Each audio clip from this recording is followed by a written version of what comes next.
ఓం మహాగణాధిపతయే నమః. ఓం గురుభ్యో నమః. ఓం శ్రీమాత్రే నమః. పరమేశ్వర స్వరూపమైనటువంటి జ్యోతిష, వాస్తు మరియు ఇతర అనేకమైనటువంటి శాస్త్రములను మనకు అందించినటువంటి మహర్షులకి నమస్కారం. హయగ్రీవ హయగ్రీవ హయగ్రీవేతి యో వదేత్ తస్య నిస్సరతే వాణి జహ్నుకన్యా ప్రవాహవత్.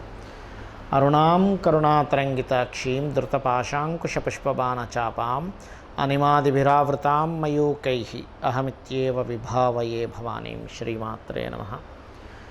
ప్రేక్షకులకి ఆ లలితాంబిక అమ్మవారి యొక్క అనుగ్రహం పరిపూర్ణంగా కలగాలని మనస్ఫూర్తిగా కోరుకుంటూ మనం ఈరోజు చెప్పుకోబోయేటువంటి టాపిక్ ఏమిటి అంటే, మనకి రాబోయే సోమవారం 25వ తేదీ పౌర్ణమి హోలీ ఉంటూ ఆ రోజు చంద్రగ్రహణం ఉంది. అయితే మనకుందా అండి? మనకు అస్సలు లేదు, గుర్తుపెట్టుకోండి. ఇండియాలో లేదు, అమెరికన్ కంట్రీస్లో ఉంటుంది. అమెరికన్ కంట్రీస్లో ఉండేవాళ్ళు కూడా ఏమైనా భయపడాలా? చాలామంది అమ్మో గ్రహణం అండి, ఏమీ కాదు, గుర్తుపెట్టుకోండి. గ్రహణాన్ని మన మహర్షులు ఏ కోణంలో చెప్పారో మనం ఏ కోణంలో అర్థం చేసుకుంటున్నాం. గ్రహణం అంటే మనం భయపడుతున్నాం, భయపడమని చెప్పలే ఎక్కడ గ్రహణం గురించి. గ్రహణం ఒక అద్భుతమైన యోగము అని చెప్పారు.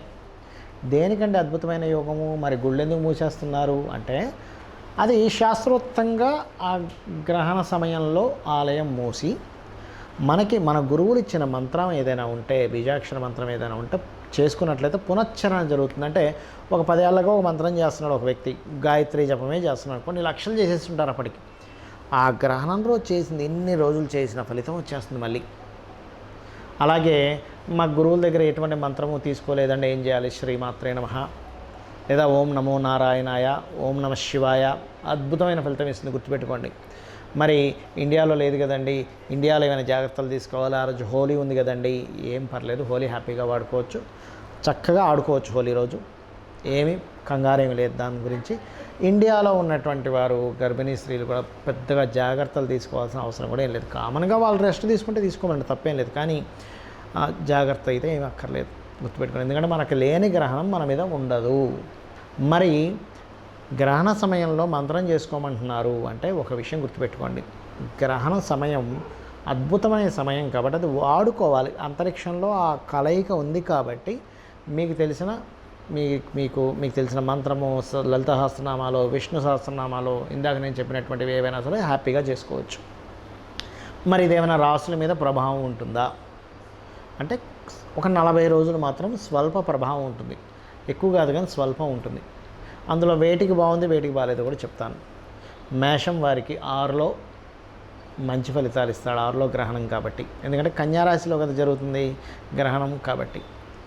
మరి వృషభం వారు కొంచెం యుఎస్ కంట్రీస్లో ఎవరైనా గర్భిణీ స్త్రీలు ఉంటే వాళ్ళు కొంచెం జాగ్రత్తగా ఉండండి. వాళ్ళు కొంచెం ఏమీ లేదు, భయం కంగారక్కర్లేదు, గుర్తుపెట్టుకోండి. చక్కగా గణపతిని తలుచుకుంటూ రెస్ట్ తీసుకోండి చాలు, అమ్మవారే చూసుకుంటుంది, గణపతే చూసుకుంటాడు. వృషభం మిథునం వారు బయట కంట్రీస్లో ఉండేటువంటి వారు వాహనము, గృహము, తల్లిగారు ఆరోగ్య విషయంలో, వాహనం గృహం కొనుగోలు చేసే విషయంలో, తల్లిగారు ఆరోగ్య విషయంలో కించిత్ జాగ్రత్త తీసుకోండి. కర్కాటకం వారు అగ్రిమెంట్స్ రాసే విషయంలో జాగ్రత్త తీసుకోండి. బట్ కర్కాటకం వారికి కూడా మంచిదే, 3లో గ్రహణం మంచిదే, కొంచెం ఈ జాగ్రత్త కూడా తీసుకోండి. సింహం వారు మాత్రం మనీ ట్రాన్సాక్షన్స్ విషయంలో జాగ్రత్త పడండి, ఇవ్వకండి, తీసుకోకండి దయచేసి. అలాగే అదేవిధంగా సింహం వారితో పాటు మీకు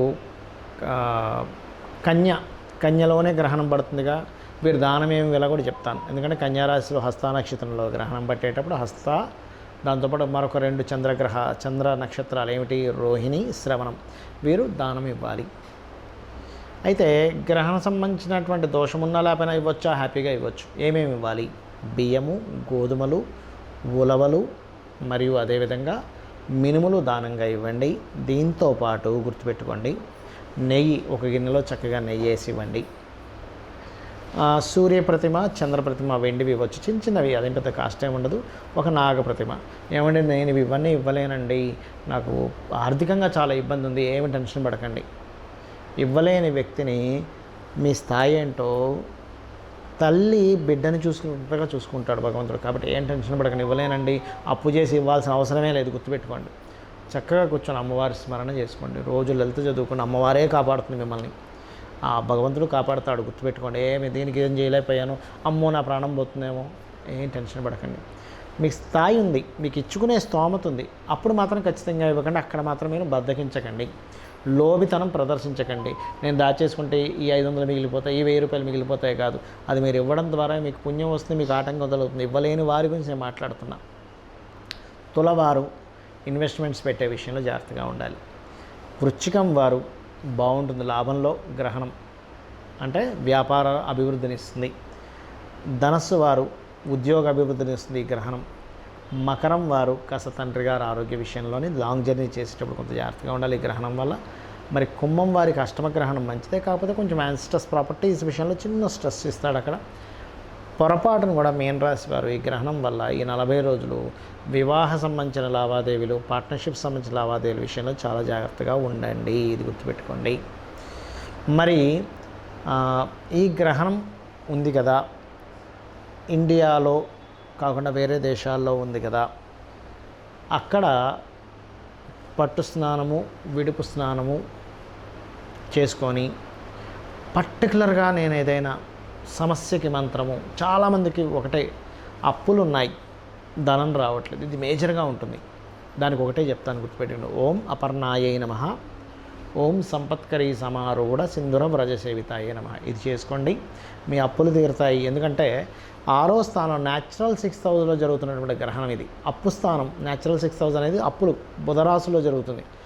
ఇది ఇలా జరుగుతున్నప్పుడు అప్పులకు సంబంధించిన మంత్రం చేస్తే ఇంకా బ్రహ్మాండంగా పనిచేస్తుంది ఈ మంత్రం అనేటువంటిది. శ్రీమాత్రే నమః. 8 minutes వచ్చిందా?